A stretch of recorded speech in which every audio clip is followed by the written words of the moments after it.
Talking about stress takes balls, so how big are yours? What a way to start a podcast. What a headline. There is, though, something about stress and men that I believe needs a bit of a nudge, nay, a dramatic headline or three. There are many men I meet that withhold talking about their stress for way too long. It's as if we don't want to burden anybody. It's as if we are, invincible. Even Superman.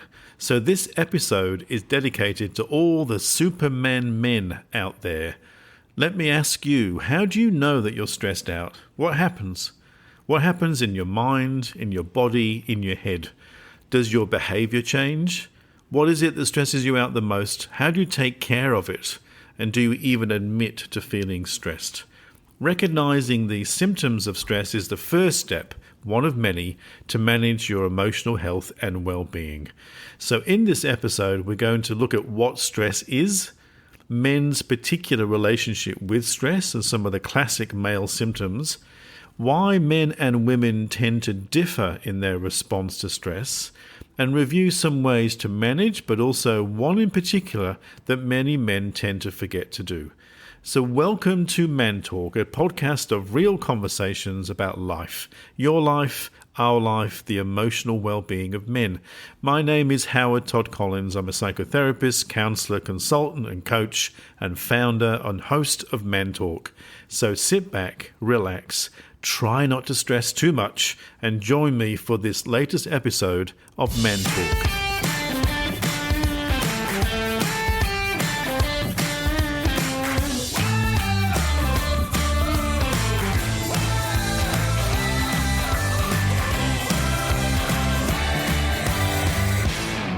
Hello, and welcome to Season 2 of the Man Talk podcast. This is episode number 1 of Season 2. If you haven't yet listened to Season 1, there are indeed 5 wonderful episodes for your listening pleasure in the archive. So I would encourage you to take some time to listen to those first 5 episodes of Season 1. So I do hope wherever you are that you are well. You may hear from my voice that I'm still recovering from a bit of a cold, not COVID related, some weird sinus thing happening in this springtime here in Melbourne. So you may hear that through the voice, so I apologize in advance. You may hear it changing through the segments of the podcast because I record segments at different times. So at this moment in time, you can probably hear those nasal tones of my voice, so apologies in advance. But I do hope that you are well wherever you are, and hopefully you're relatively stress-free. However, I do reckon that a stress-free life is a rare thing indeed. Stress is that common response, that worry that you feel when you're under pressure, dealing with tough events or situations. And in particular, it's when the demands being made on you are greater than you think you can cope with. Now, just take that in for a moment, because I reckon many of us, particularly men, don't always recognize when we are taking on too much. So stress is that time when the demands being made on you are greater than you think you can cope with. Now, a scientific definition of stress may be worth thinking about. So in medicine, for example, it's the body's response to physical, mental, or emotional pressure. Stress causes chemical changes in the body that can raise our blood pressure, our heart rate, and our blood sugar levels. There's my old accent coming into play. It may also lead to feelings of frustration, anxiety, anger, or depression. Stress can be caused by normal life activities or by a particular event or events such as trauma or illness. Long-term stress or high levels of stress, of course, lead to significant mental and physical health problems. So stress triggers off your fight or flight response. It prepares the body to take action against any kind of potential danger. So this fight or flight response was very useful to our ancestors who were coping with physical threats from marauding mammoths or saber-toothed tigers. But today's threats are often less serious than being chased by some kind of monster, but they are in fact far more frequent. The problem is that stress hormones like adrenaline and cortisol are actually harmful when we don't actually need them, because they can damage the immune system and the heart, and of course reduce our physical and mental well-being. It's just not practical or healthy to stay in fight or flight mode every 5 minutes. Stress is also subjective, so you can get stressed out just by worrying about things. An event that may be extremely stressful for you could be a minor bump in the road for somebody else. The challenge here, as I mentioned before, is that most of us, particularly men, tend to ignore the signs. You can get just as stressed out over an argument with your partner or the fears of unpaid bills as a true life or death situation. So why does understanding stress matter so much? Essentially because it caused so many mental health problems. 1 in 4 of us will have a mental health problem this year, and that is responsible for over half of all long-term absences from work. Stress does not discriminate. It can affect all of us at any time, regardless of gender or demographic. How we react to stress, both physically and mentally, and how we manage stress does tend to differ between men and women.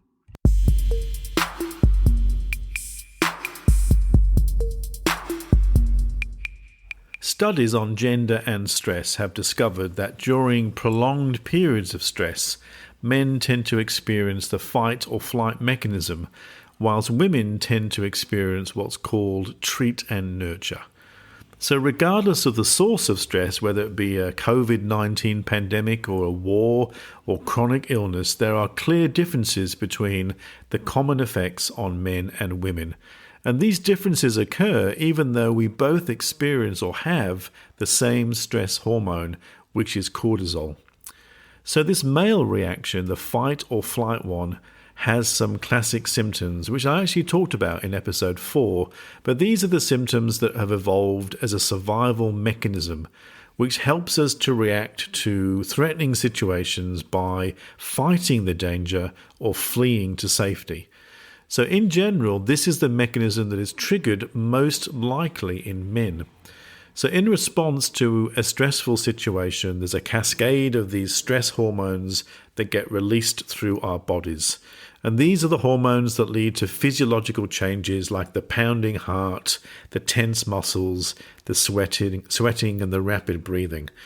Now, some men tend to get angry or more argumentative, which is part of this fight mechanism. And there are other blokes who tend to flood emotionally with feelings like helplessness, anxiety, frustration, which motivates these men to retreat into a foul mood and often to sleep as a way to escape. And that's the flight part of the reaction. So you may recognize aspects of yourself in this, or you may move between these two different ways of responding. I know I tend to go into the grumpy mood retreating response, and if you want to find out more, you can ask my partner. But the female reaction, which is called treat and nurture, is just, a tad different from what most of us men tend to do. In women, the hormone oxytocin is the primary reason why they don't demonstrate the fight or flight responses frequently.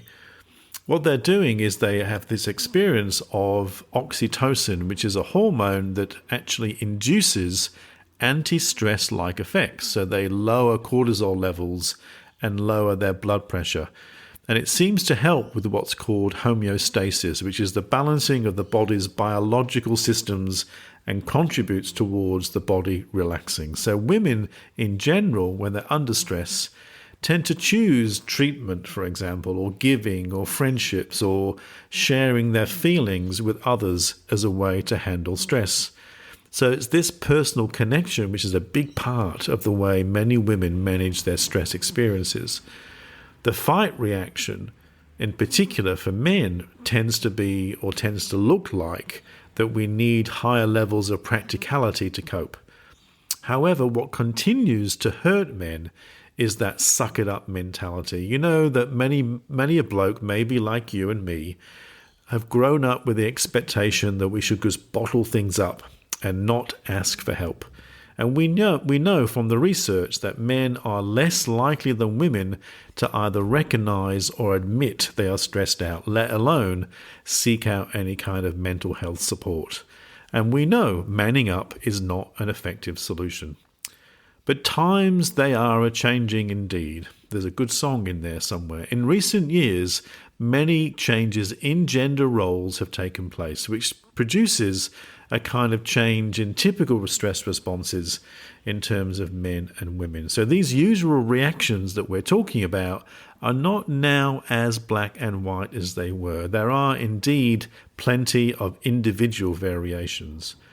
But in terms of symptoms of stress, many are experienced by both men and women, but there are some ones that are particularly exclusive for men.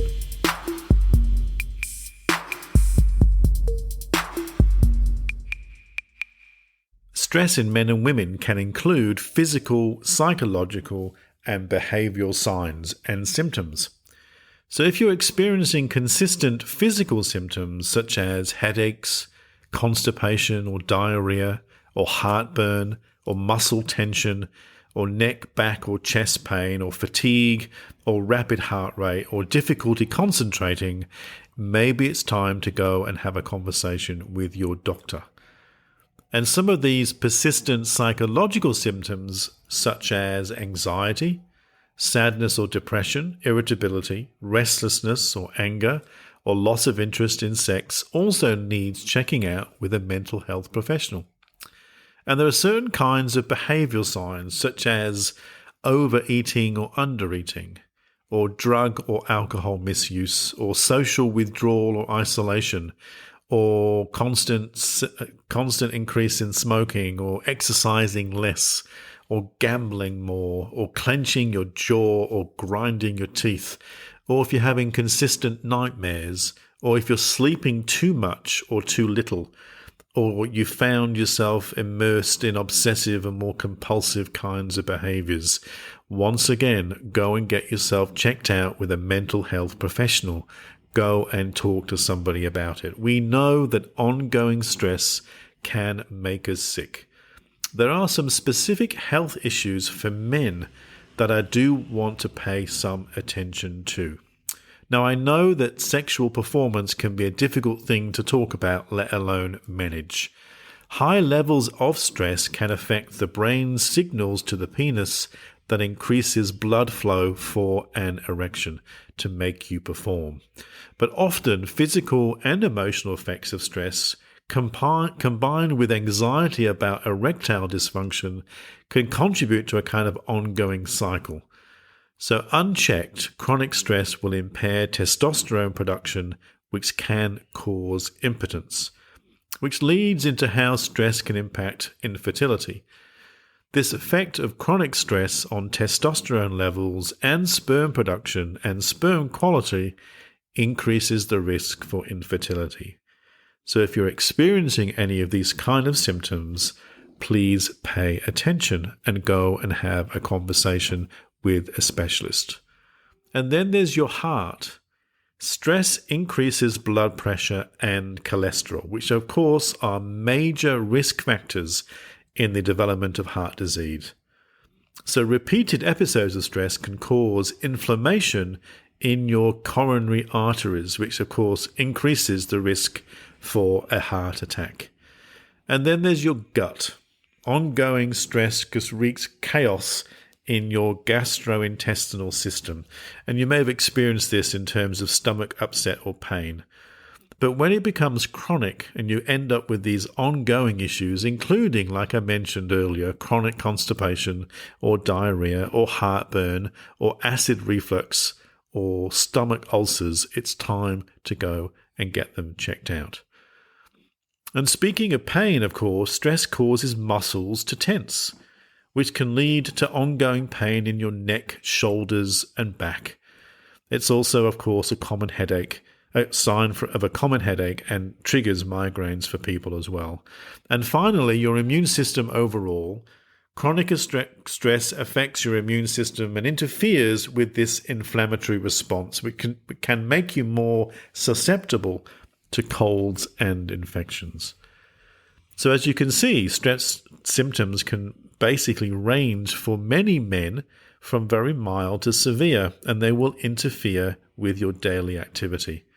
And whilst you may think that you can take some care of your stress at home with your own self-care routine, please check these symptoms. If you need help to cope, please go and speak with your doctor or seek out a mental health professional. And if you're in Melbourne or in Australia, you can get my details in the show notes to have a conversation about how you're managing your stress.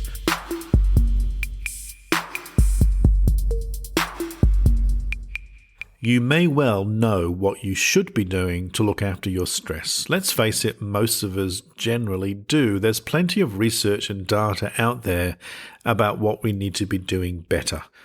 However, at the risk of sounding like a nagging parent, and if I am sounding like a bit of a nag, I do apologize in advance. And you may want to let me know, but let me know kindly. However, let's go through some of the basics. If you are burning the midnight oil, working like a dog, slaving away, or burning the candle at both ends, slow down a little and start to think about whether you're getting enough sleep. A well-rested body always deals with stress better than an exhausted one. So look at ways of improving your sleep. Go to bed and get up at the same time every day. Keep away from the phone or the screen or the laptop at least 1 hour before you go and have a sleep. Stop drinking alcohol before you go to bed, and keep that bedroom of yours dark and cool and quiet.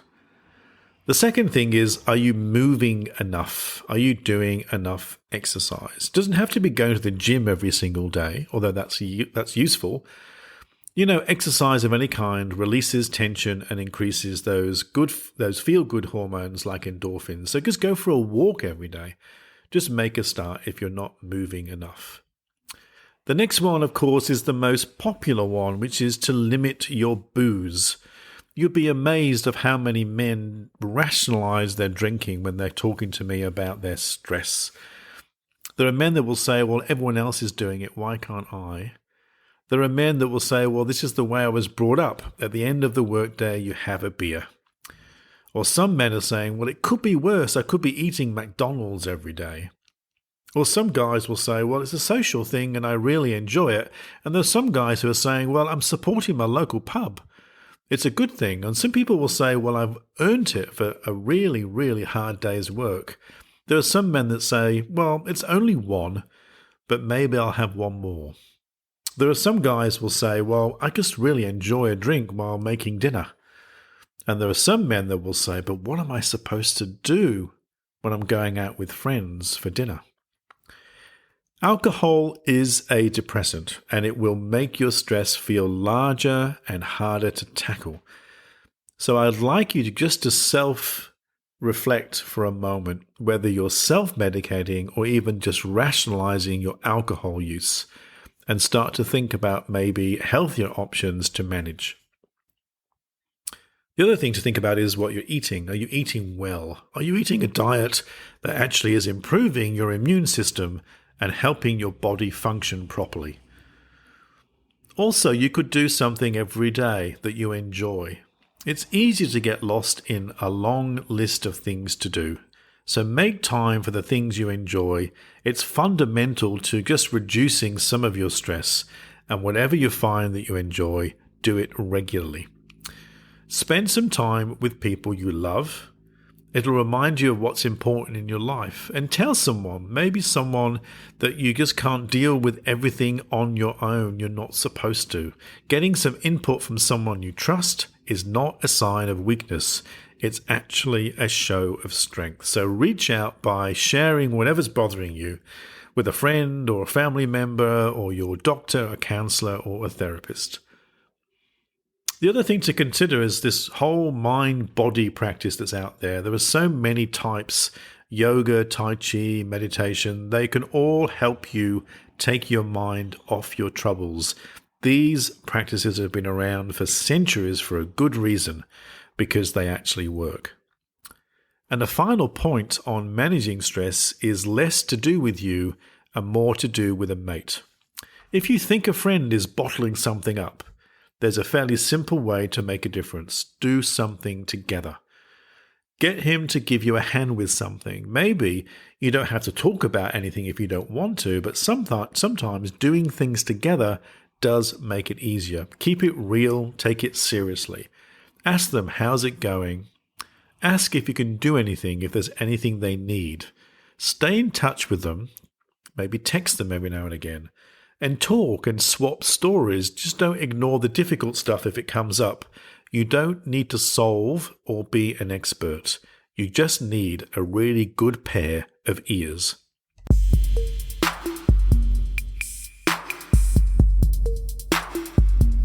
In this episode, we've taken a look at stress, what it is, how it affects blokes, some of the differences between men and women, and some ways to manage.